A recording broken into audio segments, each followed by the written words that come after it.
Ya, Assalamualaikum Ustaz, warahmatullahi. Saya adalah Citra dari Universitas Nurhidra, jurusan Informatika semester 3. Saya di sini izin wawancara Ustaz dengan tema kepemimpinan. Apakah boleh? Awal kalau bisa. Silahkan. Sebelumnya, apakah boleh Ustaz memperkenalkan diri Ustaz terlebih dahulu? Perkenalkan, saya Nurul Busro. Saya salah satu putra santri di Asrama Nurul Busro. Alhamdulillah sudah pada saat ini saya posisi selain santri juga Anda sudah dalam satu ngabdi. Mungkin itu. Baik, Ustaz. Kalau boleh tahu, Ustaz tuh di sini tuh sudah berapa lama? Kalau ditanya berapa lama, saya di sini sudah dari tahun 2015. Ya, tergantung orang sih. Ada yang bilang lama, ada yang bilang apa? Mungkin sebentar, cuma tergantung persepsinya ya. Lama ya sebenarnya. Jadi dari tahun 2015 itu sejak saya itu lulus dari aliyah di MA Nurhidra, kemudian melanjutkan dulu kan masih sekolah tinggi ya di STKRP. Saya berinisiatif untuk melanjutkan di pondok pesantren, selain juga di STKRP Nurhidra. Ustaz, kalau boleh tahu, pondok ini tuh sudah berdiri berapa lama? Asrama Nusa Buddha ini ya, sebenarnya Asrama Nusa Buddha ini masih satu naungan di Yayasan Pondok Pesantren Buddha ya. Jadi setahu saya itu menurut informasi dari kakak-kakak tingkat saya yang dulu itu sekitar didirikan tahun 2011-2012 ya. Tempatnya saya kurang tahu. Karena saya di sini kan sudah ada ya.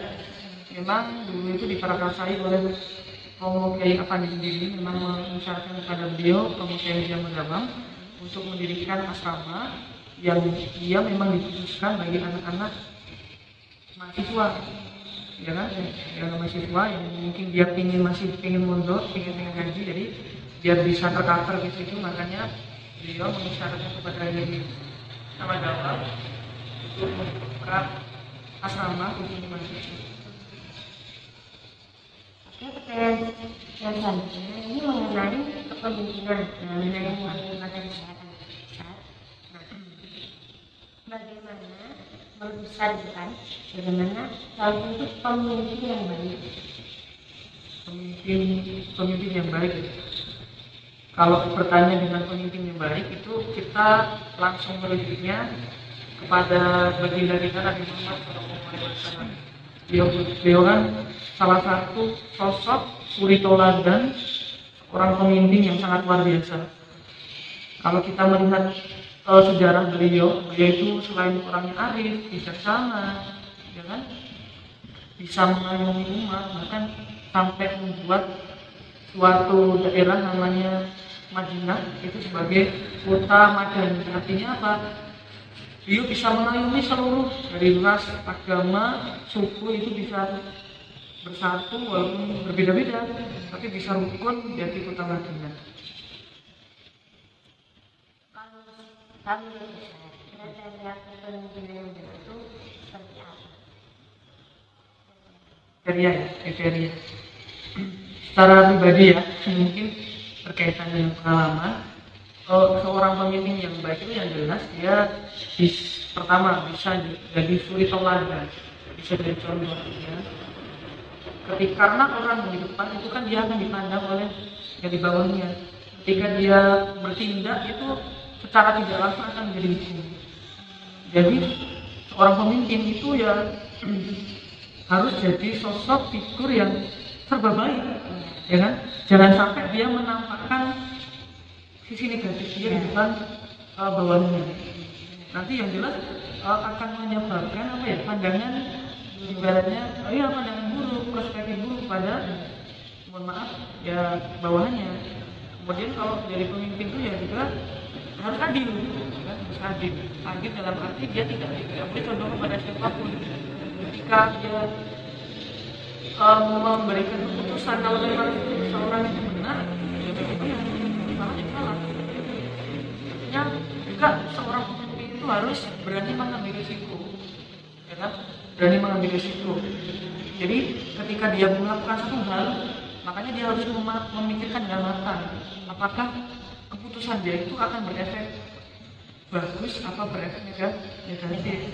Karena yang namanya pemimpin ya kan, dia nanti yang akan bertanggung jawab terhadap apa yang misalnya organisasinya seperti itu. Baik, bagaimana etika yang harus dimiliki seorang pemimpin biar bisa jadi contoh untuk bawahannya ataupun rekan-rekannya? Etika yang baik bagi seorang pemimpin ya. Jadi kalau seorang pemimpin itu kan tadi saya katakan dia harus bisa jadi contoh untuk bawahan anggotanya. Tentunya ada pepatah Jawa kan bilang kalau sampean itu nggak mau dipukul ya jangan pukul duluan. Kalau kamu nggak ingin dibentak ya jangan bentak. Artinya ini kita juga harus menanamkan rasa karena walaupun dia mungkin kita memimpin dan kita punya bawahan, kita punya anggota, kita juga harus punya rasa hormat juga ke mereka supaya mereka itu juga punya rasa hormat ke kita. Kan begitu ya, kita timbal balik. Kalau kita sikapnya sopan kepada bawahan kita, kalau kita sifatnya ramah kepada mereka, tentunya mereka juga ada segan dengan kita. Artinya alasan kalimat utamakan itu. Jadi ketika kita memimpin itu tiba-tiba marah terus, yang jelas jawabannya juga lama-lama bingung, ini ngapain sih tiba-tiba marah, ya kan? Oke mungkin dia rasa takut, tapi daripada ketika ada saat itu dia mungkin tegar, takut tapi di belakang mungkin ngobrol dan sebagainya. Artinya itu kan tidak bisa jadi cuma seperti itu. Artinya ketika kita mau memberikan contoh yang baik, harus kita dulu kita tebarkan kebaikan, kita tebarkan rasa hormat kepada mereka, mungkin baru mereka mungkin akan lebih memberikan rasa empati juga kepada kita. Artinya menjadi pemimpin itu artinya juga nggak harus jadi yang keren, harus jadi yang ditakuti oleh semua anggota bawahan kita, enggak.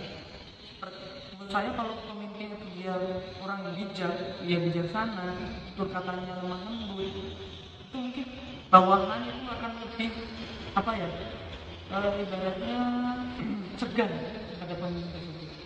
Bagaimana cara membangun komunikasi yang komunikatif dengan bawahan ataupun dengan anggotanya?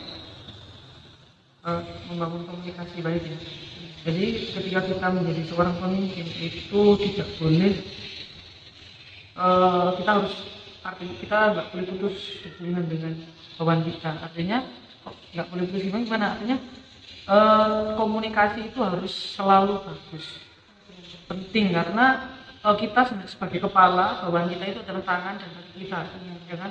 Kalau tangan dan kaki itu tidak mengikuti perintah dari kepalanya, ya segala hal juga tidak akan berjalan dengan baik, ya kan? Cara membangun komunikasi gimana? Ya kita harus memberikan job disk, kemudian memberikan pengarahan yang bagus, pengarahan yang jelas, dan tidak semena-mena. Artinya gimana semena-mena ya? Ketika kita memberikan tugas kepada bawahan, kita memberikan perintah, kita juga setidaknya memberikan contoh, kita memberikan petunjuk dulu. Oh ini tuh kayaknya kayak gini. Artinya biar bawahan itu langsung tanggap, langsung tahu apa yang harus dia lakukan. Kalau ketika kita menyuruh hanya nyuruh kayak gini itu aja, kadang bawahan itu bingung. Dia kadang harus mencari referensi dulu, dia harus mencari apalagi anggota kita itu anggota yang masih baru mungkin belum punya pengalaman, ya kan? Tentunya dia akan merasa kebingungan. Artinya ketika kita jadi seorang pemimpin, kalau membangun komunikasi ya, artinya komunikasi itu harus menerangkan juga, memberikan edukasi juga, nggak sekedar hanya suruh kita itu aja, tanpa adanya edukasi tadi, supaya ya bawahan itu dia ketika dia tidak merasa tidak bisa, dia agar merasa tertinggi, ya kan? Dan kalau tidak bisa kemudian dia harus mencari ke sana ke sini? Karena satu prinsip itu kan kadang lain satu tugasnya itu kan berbeda. Artinya dia pun jadi seorang pemimpin harus dia memahami segalanya, memahami, tahu kondisi, tahu karakter juga itu penting. Kalau kita tahu karakter seseorang, bawaan kita ketika menyuruh itu akan tahu ini kapasitasnya seperti ini. Jadi kita akan tahu dia tuh tugasnya bagusnya ke sini. Kemudian ini anaknya cakep, cepat, tetangga, kita akan memberikan tugas mungkin yang lumayan berat. Cuma kalau ada bawaan kita waktu dia tuh orangnya mungkin agak kurang tanggap, kemudian kerjanya lelet, ya kita nggak bisa memberikan tanggung jawab yang terlalu besar kepada dia.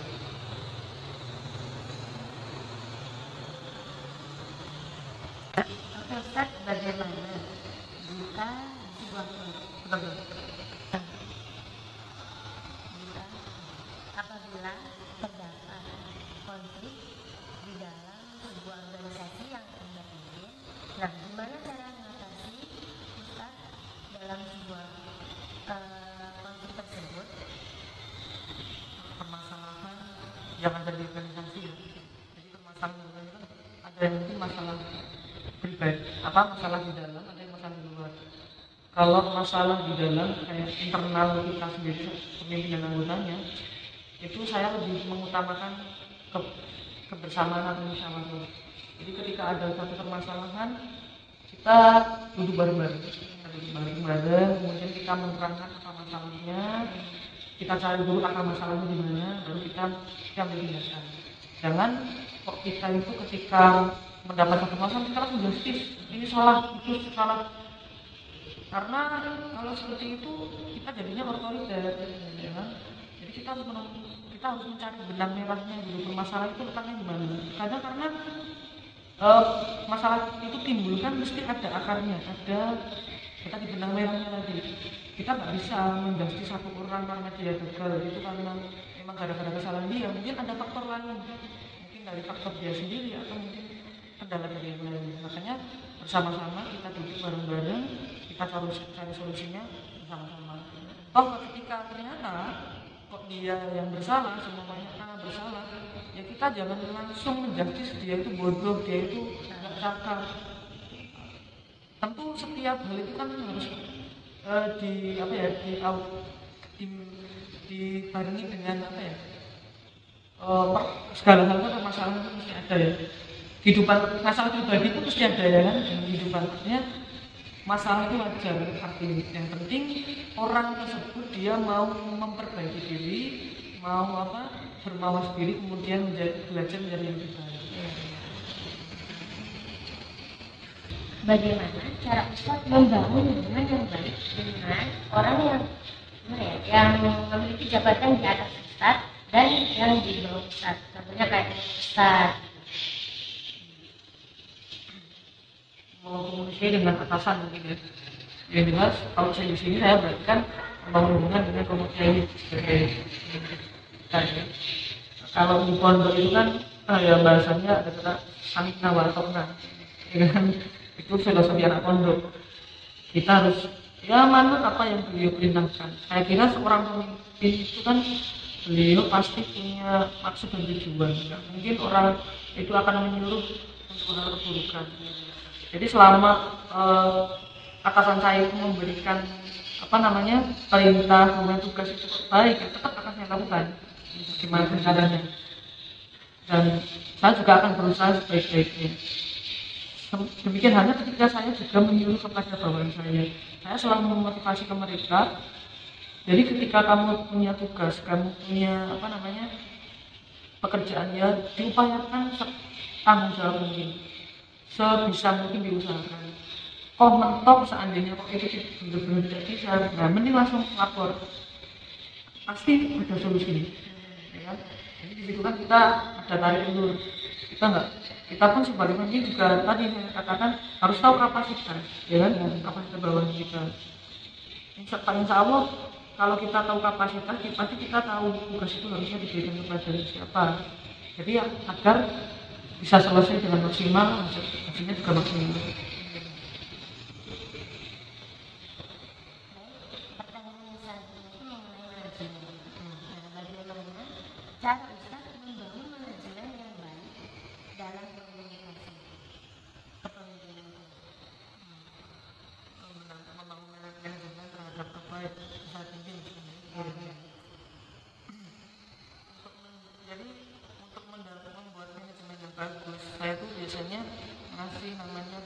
atau apa namanya tugas masing-masing ya. Jadi setiap teman saya sebagai ketua nanti kan punya seksi-seksi ya, seksi. Nah, saya itu seharusnya saya juga memberikan tugas sesuai dengan tupoksi mereka. Jadi biar umpamanya dia dapat tugas sebagai keamanan ya, artinya dia fokus ke keamanannya, nggak usah perlu dia kecampur dalam kegiatan. Mungkin ada kalanya suatu saat mereka itu kolaps dalam kegiatan, mungkin ada kegiatan apa, dan bagian signifikan membutuhkan keamanan untuk mengkondisikan kegiatan. Tapi artinya dia harus mengutamakan tupoksinya masing-masing, tugasnya masing-masing. Karena kita punya seksi, punya bagian-bagian sendiri, kita terangkan, oh kalau kamu keamanan bagiannya yang mengamankan pondok, umpamanya ada anak yang melakukan pelanggaran, kamu yang prosesnya. Kalau bagian pendidikan, kamu harus bertanggung jawab dengan menjalani pendidikan di sini, pendidikan dunia, biarkan mungkin sholat jamaah, kemudian mengajar bagian maghrib, saya berupaya memberikan tupoksi atau tugas-tugas masing-masing dari mereka. Artinya biar mereka itu nggak bingung, aku tuh harus ngapain sih, gitu kan? Karena dia nggak tahu tupoksinya. Tapi kalau dia tahu tupoksinya, tahu tugasnya, insya Allah dia akan berjalan itu sudah tahu tujuan, tahu arahnya. Bagaimana cara bagaimana saran ya dari Ustaz? Ini pertanyaan terakhir dari kami. Nah, bagaimana saran bagi calon pemimpin masa depan? Maksudnya calon pemimpin pengganti Ustaz. Ya, saran ya sebagai pemimpin. Saya juga mengaca dari diri saya sendiri ya. Saya sendiri juga belum bisa jadi seorang pemimpin yang maksimal, yang benar-benar bagus, benar-benar bisa jadi suri tauladan. Tapi yang perlu ditekankan untuk menjadi seorang pemimpin bagi mungkin nanti pengganti saya atau mungkin nanti penerus masa depannya, artinya pemimpin itu yang harus punya kan rasa tanggung jawab yang besar. Artinya ketika dia itu kayak saya sendiri kan bukan hanya fokus di sini ya, saya juga sudah raja juga, tapi itu harus bisa mengimbangi. Kalau seorang itu punya rasa tanggung jawab tinggi, lalu apapun masalahnya, apapun kesibukannya, dia akan berusaha menyelesaikan tugas dan menyelesaikan segala hal yang berkaitan dengan tanggung jawabnya, dilakukan dengan sebaik-baiknya. Ketika dia sudah berusaha dengan baik, ya Pak, insya Allah Allah sendiri nanti akan membimbingnya seperti itu. Itu yang paling penting, rasa tanggung jawab. Oke, terima kasih Ustaz atas kesediaan waktunya untuk saya mewawancarai. Mohon maaf jika ada kesalahan, perilaku ataupun perkataan yang tidak pantas. Terima kasih sebesar-besarnya. Saya pamit undur diri. Wassalamualaikum warahmatullahi wabarakatuh.